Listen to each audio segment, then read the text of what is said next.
You certainly won't be surprised if I say that the benefits of your meditation practice depend entirely on the amount of effort you put into it. If you meditate just once a week, the results will probably be quite modest.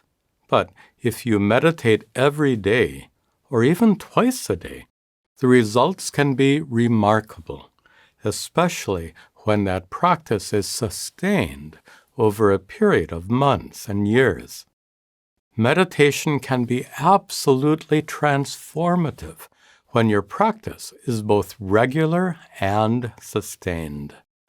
The importance of regular practice is seen in a striking verse from the Shvetashvatara Upanishad that compares your mind to a mirror. Yataiva bimba, your mind is like a mirror. Mridayopaliptam, that's completely covered with dirt. Tat shuddhantam, but when it's properly cleaned, tejomayam bhrajate, it shines brightly. Just as a mirror reflects light, your mind reflects the light of awareness within you, the pure consciousness that is your true divine nature. When your mind is stained, so to speak, by anger, hurt, or resentment, that inner divinity can't be clearly reflected or fully manifest in your thoughts, words, and deeds. But when your mind is cleansed of all those so-called negative emotions, then joy, serenity, and kindness shine forth constantly.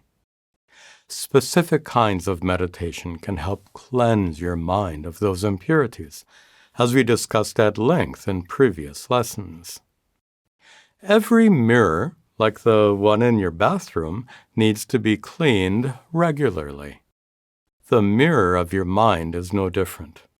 Every day, your mind gets tainted by all kinds of impurities, like when you get disappointed, hurt, frustrated, or irritated. The fact is, anything you use every day, including your mind, gets dirty and needs to be cleaned. Like the clothes you wear and the dishes you use at mealtime, the mirror of your mind also gets dirty, in a manner of speaking. You have to bathe and wash the dishes every day for obvious reasons. Your mind, too, needs proper care every day. In addition to the importance of regular daily meditation, the Shvetashvatara Upanishad also shows the importance of sustained practice that continues from year to year. It compares meditation to starting a fire by rubbing two pieces of wood together. Swadeham aranim kritva, let your body serve as the lower piece of wood. Pranavam chotararanim, let the mantra Om serve as the upper piece of wood. Dhyana nirmatana abhyasad, by the constant churning of meditation. Devam pashyen nigudhavat, you can reveal the fire or light hidden within. In pre-scientific times, the ancient rishis thought that fire was hidden inside wood, and it could be coaxed out by vigorously rubbing two pieces of wood together. The rishis used this notion in a wonderful metaphor. Just like fire is hidden in wood, Atma, your true nature as pure consciousness, is similarly hidden inside you.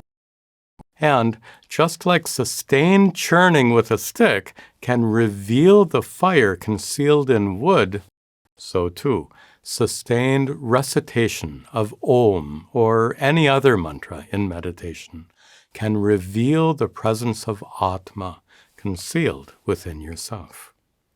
I really like this metaphor.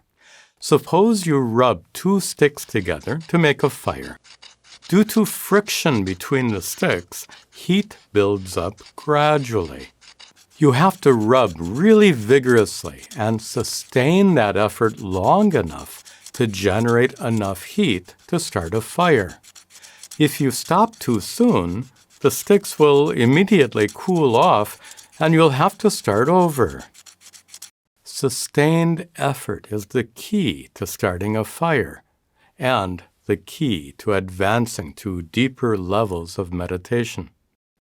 Over a period of time, meditation can eventually help ignite the proverbial fire of wisdom, the fire that burns away ignorance and results in enlightenment.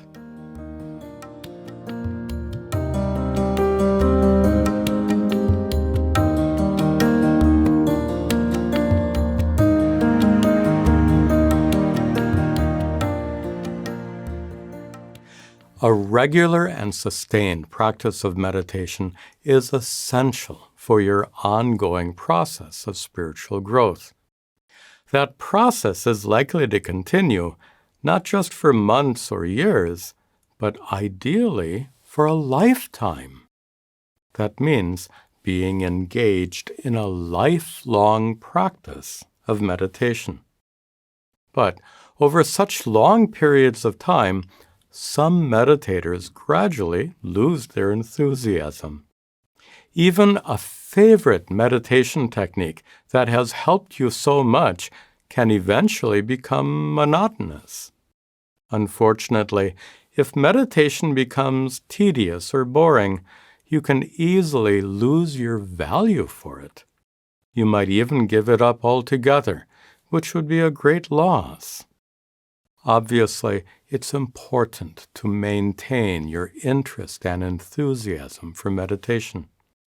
For this reason, you definitely have to avoid getting stuck in a rigid, unchanging routine. It's best to have a practice that constantly grows and evolves, a practice in which each session leads you a little further along the path of spiritual growth. That's not hard to do if you cultivate two crucial attitudes towards your practice: the attitudes of experimentation and exploration. The attitude of experimentation can lead you to try various new techniques instead of tightly holding on to a long-established meditation routine that's outlived its purpose. It's not unusual for a technique that was once very powerful for you to gradually lose its effectiveness. Your willingness to let go of old techniques and seek out new, more effective ones can make your practice thrive. In addition to trying new techniques, you can also experiment by combining techniques you've already learned. In a single session, you can practice 2 or 3 different techniques, one after another. You can also modify techniques to suit your own preferences. The exercises taught in this course can be adapted in any way that helps you.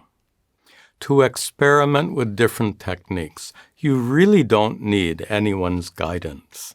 You alone know what works best for you, so your own experience is the best guide.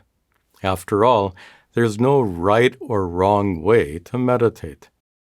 As we discussed at the very beginning of this course, every person responds uniquely to different techniques. So it's best to try many techniques and learn which are most effective for you. Now, there are some orthodox Hindu teachers who object to this approach. They quote a proverb that says, "You can't find water by digging a lot of shallow holes in different places. You have to choose one place and dig deep. That proverb suggests that it is best to choose one meditation technique and practice it exclusively without trying any others. But there's a critical shortcoming to this approach. What happens when you try to dig a well in a place where there's no water at all? Digging deep is a good strategy only if you're digging in the right place. If you've practiced a particular technique for a considerable length of time, and it still doesn't seem very effective, then to continue using it can be a complete waste of time. Before digging a well, it's worth the effort to find the best place to dig. In the same way, before committing yourself to the practice of any particular meditation technique, it's a good idea to experiment with other techniques first. In addition to this attitude of experimentation, the attitude of exploration is also extremely helpful. This attitude has actually shaped my practice for decades. I began exploring various kinds of meditation in the late 1970s. And today, after more than 40 years, I continue to explore and discover new insights in meditation every day. No two of my meditation sessions are alike. Every morning and many evenings, I sit down to meditate with a delightful sense of anticipation. I feel eager to discover something new. For me, meditation is like traveling across a magnificent landscape of tall, craggy mountains and deep valleys covered with colorful flowers. I feel thrilled to climb the next peak and see what lies in the valley beyond. A vast landscape also exists within you, waiting to be explored. On its winding paths, you can enjoy amazing inner vistas and discover valuable insights. You can not only explore the extraordinary breadth of that landscape, but you can also explore its depth.